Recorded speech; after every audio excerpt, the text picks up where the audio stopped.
ইস, first প্রাইজটা অতনেদাই নিয়ে নিল। Tata jubilee পার্কে মাছ ধরার জন্য গিয়েছিলাম আমরা, কম্পিটিশন হয়েছে, তো সেখানে ফার্স্ট হয়েছে আমাদের ঝাড়গ্রামের অতনুদা। সেখানে সবচেয়ে বড় 5টি মাছ উঠেছে, তার মধ্যে অতনুদা সবচেয়ে বড় মাছটি ধরেছে। মাছটির ওজন হয়েছে প্রায় 11 কেজি 500 গ্রাম এবং প্রাইজ মানি হিসেবে তিনি পেয়েছেন 51,000 টাকা। এই প্রাইজ মানিটা আমার প্রাপ্ত ছিল, কারণ আমি সেই প্রাইজ মানি থেকে একটি গাড়ি নেওয়ার পরিকল্পনা ছিল, কিন্তু সেই প্রাইজ মানিটা অতনুদাই নিয়ে চলে গেল। শেষে আর কি করা যাবে, ছোট্ট একটা পুঁটি মাছ ধরে নিয়ে আমি চলে এলাম বাড়িতে। তো আপনাদেরকে দেখাচ্ছি অতনুদা কি বিশাল বিশাল মাছ ধরেছে, আপনারা ভিডিওতে সেটা দেখতে থাকুন এবং আমাদের সাথে থাকবেন।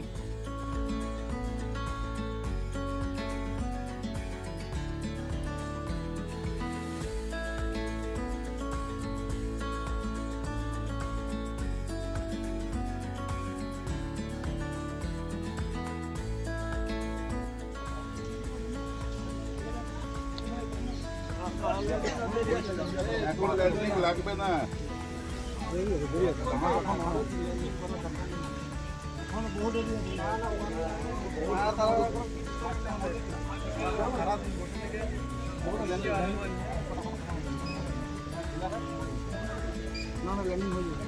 শিবদা গামছা নিবে?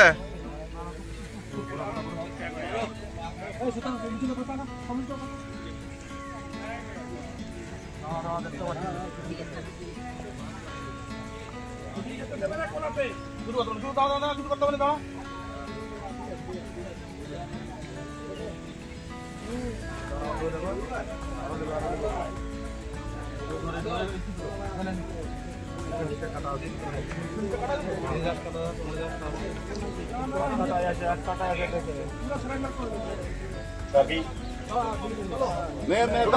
सभी एंगुलर से